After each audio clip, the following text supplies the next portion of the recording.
तो हर कोई जानता है परीक्षा में हम बैठा है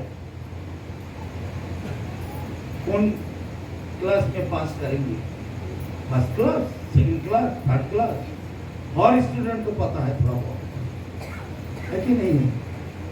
साल भर कैसा पढ़ाई किया है, एग्जाम में कैसा लिखा है, कैसा आंसर दिया है, ऐसा उनका रिजल्ट भी मिलेगा। तो हम तो यहाँ पर अपने मन से चल रहा हूँ, कभी सत्संग कर रहा हूँ, कभी नहीं कर रहा हूँ, कभी खुश कभी खुश, कभी कथा सुनने आता हूँ, कभी अपने मन का माफी कुछ चलते रहता हूँ। हर एक का रिजल्ट चुन चुन के भगवान देते हैं। जमराज उनके ऊपर ये कर्तव्य लेकर के रखा है। जमराज है सारे दुनिया वालों का 84 लाख प्रकार के जीवों का इंचार्ज है, कर्म फल का, वो है जमराज। जमराज भी अपना असिस्टेंट, अपना सेक्रेटरी चित्रगुप्त से सब कुछ मैनेजमेंट को हिसाब रखवाला करते हैं, क्योंकि हर एक को अपने अपने काम के मुताबिक उनका फल भी देना है। इसीलिए जमराज एक कर्तव्य पालन करते हैं। इसलिए जमराज को मृत्यु दूत बोला जाता है, मृत्यु का दूत। जमराज आ गया मतलब मृत्यु आ गया मेरा। जमराज का दूसरा नाम है मृत्यु। इसीलिए हमें उसी मृत्यु से बच के रहना पड़ेगा। बंगाली में एक महापुरुष ने लिखा था, मरिते चाही ना आमी सुंदर भुवने, मानवेर माझे आमी बाँचिबारे चाही। मरने हम लोग कहीं भी नहीं चाहते। इस दुनिया में सबके साथ सुंदर रूप से बहुत सुख शांति के साथ हम जीने चाहते हैं, हम रहने चाहते हैं, कोई हम जाने नहीं चाहते। ऐसा मकान बनाने चाहते हैं जो मकान कभी टूटेगा भी नहीं, हमेशा के लिए रहेगा। मगर ये दुनिया, ये महफिल किसी काम की नहीं। संस्कृत में बोलता है, नो किंचिदत्र शाश्वतमस्ति, यहाँ पर कोई भी चीज हमेशा के लिए नहीं रहेगा, सब 2 दिन के पल पल में साफ चला जाता है। तो किस्मत वाले कौन है, भाग्यशाली कौन है? और तुलसीदास जी ने भी बोला है, तो चलती चक्की सबको ही देखा मगर कील ना देखा कोई। और कील को जो पकड़ के रखा तो साबुत रहेगा वही। दुनिया तो सबको ही देख रहा है, मगर गुरु जो है वह भगवान का प्रतिनिधि, भगवान का भेजा हुआ दूत, भगवान के असिस्टेंट, भगवान का एजेंट, भगवान का रिप्रेजेंटेटिव, जो उनको पकड़ के रखता है वो कभी इस दुनिया से मिटता नहीं। जैसे चक्की घुमाते हैं ना माता जी लोग,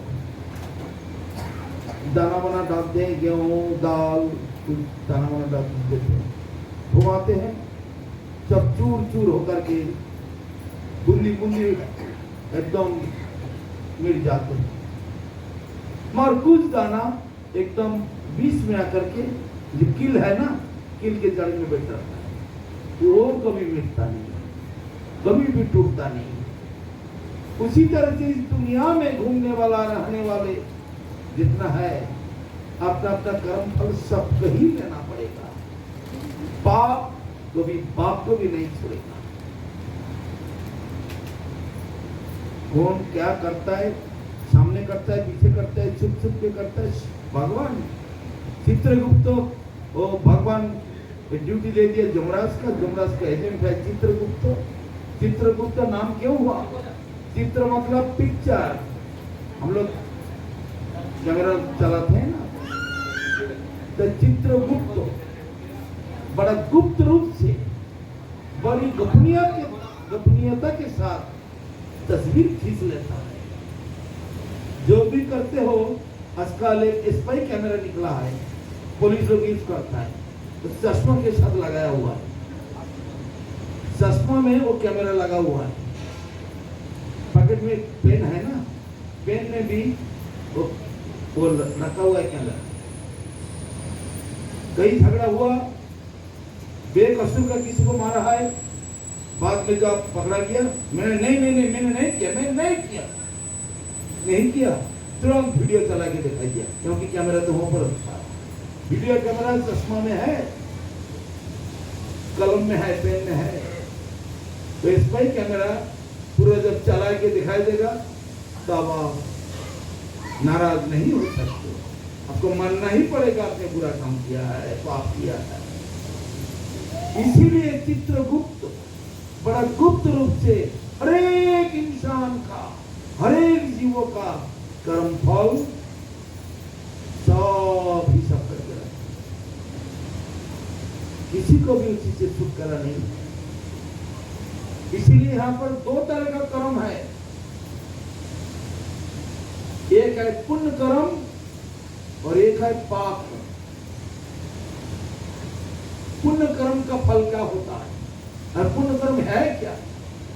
अभी कोई सत्संग किया है, बैठा है, सब पुण्य कर्म करेंगे, भोजन करेंगे, वो भी ठाकुर जी का प्रसाद, वो भी पुण्य कर्म है।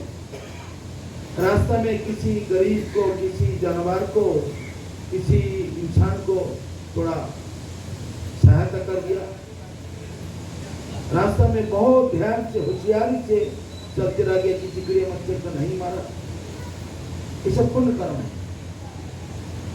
पशुओं को दया करना, गुरुजनों का, बस हम लोग हजारों सवाल करते हैं, जवाब देते रहते हैं। हम तो सिर्फ एक ही सवाल करते हैं। बड़ा टेबल सबको सामने बैठे, टेबल चेयर कुर्सी के साथ बैठे, हम टेबल में थप्पड़ मार के एकदम जैसे आपका संसद में होता रहता है, स्पीकर के साथ सब बात करते रहते, एकदम टेबल में थप्पड़ मार के बात करते। इस तरह से क्या आप लोग प्रीच करते हो, क्या आप प्रचारक है, क्या धर्म जाजक है, क्या धर्मीय लीडर है? धर्म किसका कहता है? What is the definition of religion? इतना ही नहीं जानते हो तो क्या जानते हो, क्या प्रचार करते हो? देते कोई भी जवाब देता है, मगर कितना? कोई 10%, कोई 20%, कोई भी 30%, इससे आगे नहीं जा सकते। आपका देश के अंदर हिंदू बोल के जो बहुत गर्व करते रहते हैं, हिंदू इस नाम किसी भी किताब में देख सकते हो, लव गीता, भागवत, ये शब्द भी नहीं है, क्रिश्चियन ये शब्द भी नहीं है, बुद्धिस्ट ये शब्द भी नहीं है, तुम्हें कहां से मिला है सब? इस मैन मेड रिलीजियन, इंसान बनाया है, और गॉड मेड रिलीजियन सनातन धर्म। सनातन धर्म का तकमा अपने संप्रदाय में लगा देता है, हम भी सनातन। ये कैसे? सनातन क्या होता है, उनका एक्सप्लेनेशन कैसा होता है, उसकी डेफिनेशन क्या है, और इसका पता किसका? खाली सनातन कहता है। सनातन कैसे होगा? करके तो देखना पड़ेगा ना। अगर आम का पेड़ बोलेगा, इमली का पेड़ बोलेगा, हम में आम का पेड़ है, तो फल तो दिखाओ। फल में देखता हूँ इमली होता है, और तुम बोलता हूँ आम का पेड़ है। आम का पेड़ है तो आम फैला के दिखाओ। आम का पेड़ में इमली पैदा होता है, तो कोई आम का पेड़ थोड़ी बोलेगा। तो कहा हमारे को सेंटर पे लेकर के जो भी करता है हमारे बारे में, हमारे स्वार्थ के लिए, वही सब सनातन धर्म। यही है असली धर्म। हमारे को छोड़ के जो कुछ करता है वो सनातन धर्म नहीं। हमारे को साथ में लेकर के करो, हमारे फायदा के लिए, हमारे खुशी के लिए, हमारे रुचि के लिए, जो हम चाहते हैं इसी को तुम मानो, ये हुआ सनातन। इसीलिए धर्म और संप्रदाय दो शब्द इस जगत में चलता है। धर्म गॉड मेड है, संप्रदाय मैन मेड है। धर्म अनंत काल से था, अभी भी है, अनंत काल तक रहेगा। जब इस दुनिया में कोई भी इंसान नहीं रहेगा मगर धर्म रहेगा, और भविष्य में हमेशा के लिए धर्म ही रहेगा। धर्म के स्वरूप है भगवान श्री कृष्ण। अनादिर आदिर गोविंद सर्व कारण कारण। संप्रदाय पहले कभी नहीं था, अचानक पैदा हुआ, कुछ दिन तक ठहरेगा, भविष्य में कभी नहीं रहेगा। एक किताब है हमारे गुरुजी का, भक्ति विनोद ठाकुर का लिखा हुआ जैव धर्म, जो आत्मा की धर्म। उसमें लिखा है, एक उदाहरण दिया है, एग्जाम्पल। जल, जल का धर्म क्या होता है? तारल्य, लिक्विड। रंग क्या होता है? इस जगह रंग नहीं होता है, मगर उसका असली स्वरूप लिक्विड है, तरल। जल कभी पत्थर बन गया तो उसको तो बर्फ कहता है, जला के उसको गैस बना दिया स्टीम कहता है, और जब नेचुरल फॉर्म में रहता है उसको जल कहता है। तो जल का धर्म क्या है? छोटी सी बात सारे दुनिया में किसी को दिमाग में घुसा नहीं सकती। जो पदार्थ का स्वभाव, नेचर, उनका प्रकृति, जो पदार्थ का जो गुण है, इसी को उसका धर्म कहता है। कितना सीधी बात है। जल का धर्म है लिक्विड, नमक का धर्म है नमक का स्वाद,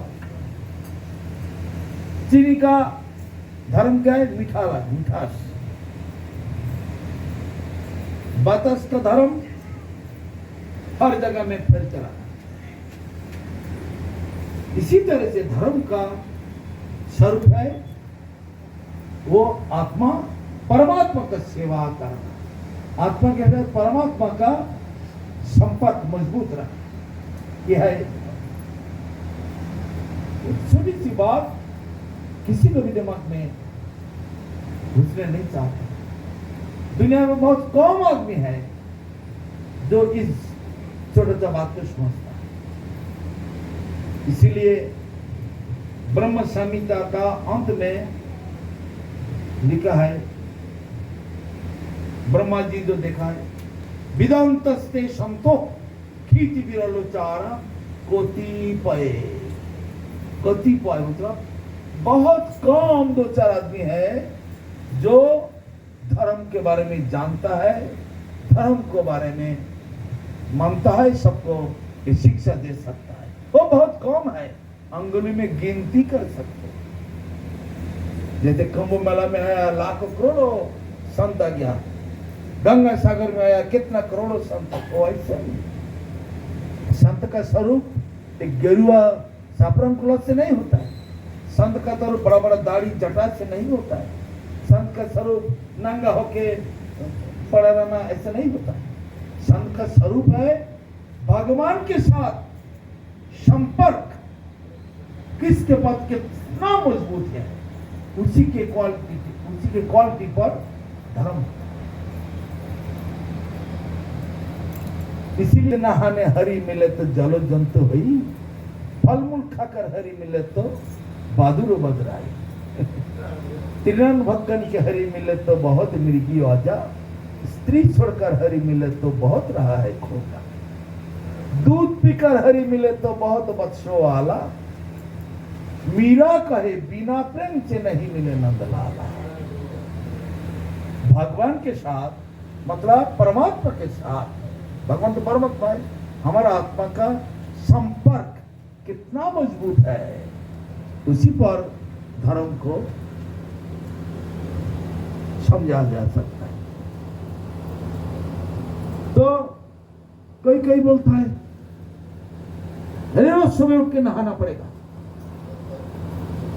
मेरा भाई का वो दोहा का बात बोल रहा हूं, तो रोज सुबह उठ के नहा के ठाकुर जी का पूजा करेंगे तो मच्छी जो पानी में रहता है वो तो पानी के अंदर है, गंगा के अंदर ही तो बसता है, तो उसके क्यों नहीं भक्ति होता है, उसके क्यों नहीं फायदा होता है। नींद नहाने हरी मिले तो जलो जंतु हुई, फल मूल खाकर हरी मिले तो बहादुर बदराई। अगर नहीं जी सब दाना वगैरह नहीं खाएंगे, चावल दाल रोटी ये सब, जीव हत्या हो जाता है। नीचे भी तो जान है, एक चावल एक दाल एक चना, इसमें भी तो जान है। तो ठीक है सब नहीं खाएंगे, फल मूल खा लेंगे थोड़ा बहुत। तो फल मूल खाने वाला तो दुनिया में बहुत है, बहादुर है, बंदर है, उन लोग का क्यों भक्ति नहीं होता है। अभी माता जी ने बोला था नहीं अच्छा ये बहुत बुरा है, और पानी लाओ, गंगा जल लो, शुद्ध करो माला को, तब गुरु जी की प्रणाम। अभी भी हो रहा था। तो शुद्ध तो गंगा के अंदर तो लाखों 9 करोड़ का जीव, 9 करोड़ जलोजा नवलक क्या है, 9 लाख प्रकार की जीव पानी के अंदर रहता है। स्थावर अलग कभी पानी के ऊपर रहता है 20 लाख प्रकार की जीव, स्थावर जमीन के ऊपर, जलोजा नवलक्ष्य नहीं, स्थावर अलग कभी त्रिंशत लक्षानी पक्ष 300 लक्षानी पशुवा, 30 लाख प्रकार की जीव है पानी में, ऊपर में आसमान में सब मिला के। 10 लाख प्रकार की चिड़िया ऊपर में रहता है, 11 लाख प्रकार की कीट, कृमि कीट, बीमारी वगैरह, वायरस बैक्टीरिया एक्सेट्रा सब रहता है। 70 लक्षानी मानवा, 4 लाख प्रकार की इंसान है, सब मिला के 84 लाख।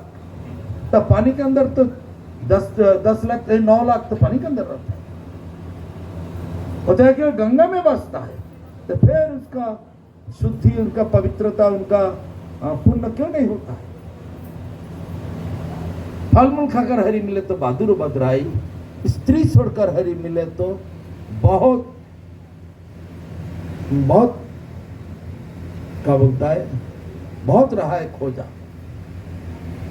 त्रिनयन भक्तन के मिले तो बहुत मृगी औजा। कोई अगर बोले तो नहीं फल मूल में भी तो जान है, तो घास खा के जिंदगी बिताएंगे। तो ऐसे घास खा के जिंदगी बिताने वाला तो बहुत है, हरिन है, हिरन है, बकरा है, गद्दे है, घोड़े है, तो घास ही खाते हैं। वो कोई किसी को जान थोड़ी लेते हैं। तो उन लोग को क्यों भक्ति नहीं होता है।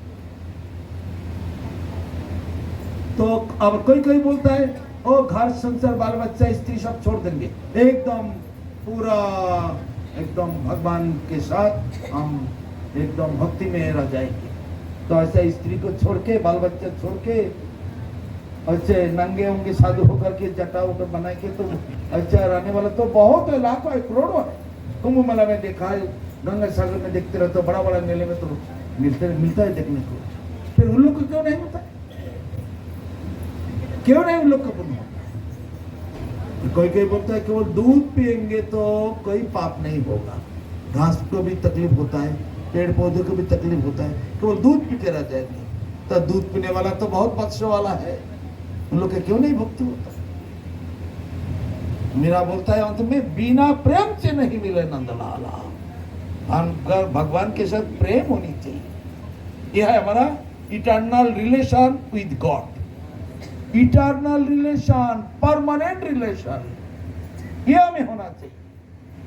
ये ज्ञान, ये विचार हमारे हृदय में जागना चाहिए।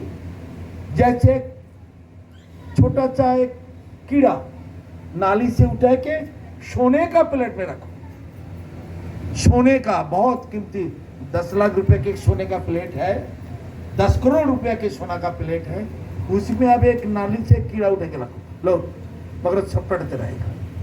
क्यों छपटाएगी? तो अच्छी जगह में रखा है, सोने का प्लेट में। हमारा बाप दादा भी नहीं देखा इतना बढ़िया 10 करोड़ की प्लेट, और तेरे को तो यहाँ रखा है, और छटपटाते रहेगा। क्यों? उसमें इसका सुख नहीं हो रहा है, आराम नहीं हो रहा है, शांति नहीं मिल रहा है। जब तक नाली में नहीं गिर दोगे उसको, उसका सुख नहीं होगा। तो वो चाहता है उसी का परिवेश, उसके साथ उनके संपर्क बना हुआ है।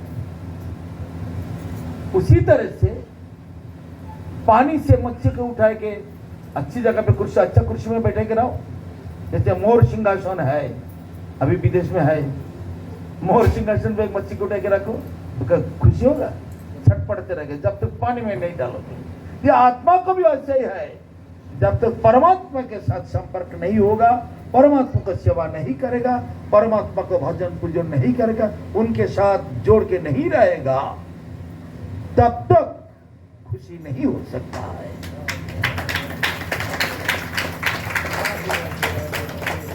तो हमारा तो यही परिस्थिति है। तो कैसे हम जाएंगे? हम तो घर नहीं छोड़ सकते, बाल बच्चे नहीं छोड़ सकते, हमारा नौकरी है उसको भी नहीं छोड़ सकते, हमारा बिजनेस है, हमारा खेती है, छोड़ तो नहीं सकते। मैं कैसे जिंदगी बिताऊं? तो मेरा महाजनों लोग बोला है, यहाँ पर 2 तरह के संसार है। एक है अंग्रेजी में बोलते हैं गॉड सेंट्रिक फैमिली लाइफ, दूसरा है self centric family life. Self centric मतलब अपने मन का मुताबिक एक संसार बनाया, और दूसरा संसार है गॉड सेंट्रिक मतलब भगवान को घर का मालिक बना के हम उनका सेवक बन के रहे। 2 तरह के संसार है। ये 2 तरह का संसार का क्रियाक्रम देखने को सिर्फ एक ही लगता है, मगर एक नहीं। जैसे देख लो, सवेरे आप लोग हाथ में बैग पकड़ के मार्केट में जाते हो ना, साधु लोग भी जाते हैं, एक बैग हाथ में लेकर कभी मार्केट जाता है। आप लोग खरीदते हो, साधु लोग भी खरीदता है। आप लोग जब मार्केट में जाके खरीदोगे क्या बोलोगे?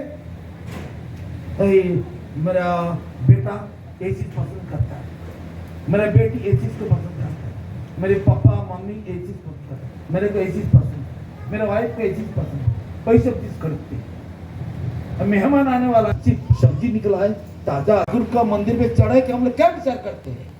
विचार ये है, वृंदावन धाम में नंद महाराज का घर में मां जशोपति का आज्ञा से राधा रानी कुक किया, पकाया है,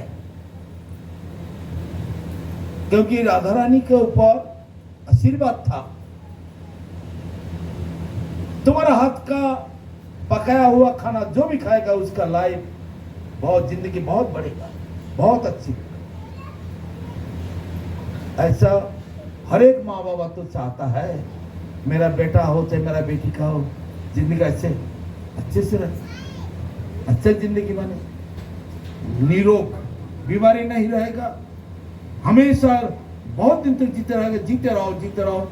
सब कोई तो बोलते हैं ना दीर्घ जीवी हो, तो माँ जशोमती ऐसी चाहती, इसलिए राधा रानी को बुलाते थे। नंद महाराज का घर पे खाना पकाने वाला का आदमी नहीं था क्या? राजा है, सब था, मगर राधा रानी को बुलाते थे। राधा रानी का पिताजी था विश्वभानु महाराज, कृष्ण का पिताजी नंद महाराज, दोनों में फ्रेंडशिप था, दोनों में दोस्ती था, इसलिए तुम्हारे बेटी को थोड़ा भेज देना। तो जो सेवक मंदिर पे भोग चढ़ाया वो क्या चिंता करेंगे? नंद महाराज का घर में राधा रानी आकर के खाना पकाया है, भोजन पकाया है, और माँ जशोमती का मैनेजमेंट में सब कुछ हुआ है। नंद बाबा बालकों को बुलाया, कृष्ण बलराम दाम वसुदाम सुदाम सीधाम मधुमंगल जितना सब है, लाखों करोड़ों सब बालकों को बुलाए के भोग मंदिर में बैठाया लाइन से। माँ जशोमती मैनेजमेंट कर रहे, देख रहे, सुपरवाइजर। और राधा रानी उनका सखियों के साथ, ललिता विशाखा एक्सेट्रा सब लोगों के साथ रखे वो भोग और प्रसाद अलग है। भक्त लोग मिठाई उठाई ला के मंदिर में प्रसाद चढ़ाए, इतना प्रसाद कभी मंदिर पे नहीं चढ़ता है। मंदिर पे चढ़ता है भोग, प्रसाद तो हम लोग पाते हैं, हम लोगों में चढ़ाते हैं, और मंदिर में चढ़ता है भोग। मगर घर गृहस्थी वाला आदमी भोग और प्रसाद का फर्क नहीं जानता है। कोई समस्या है क्या? बोलिए, टाइम ज्यादा हो रहा है।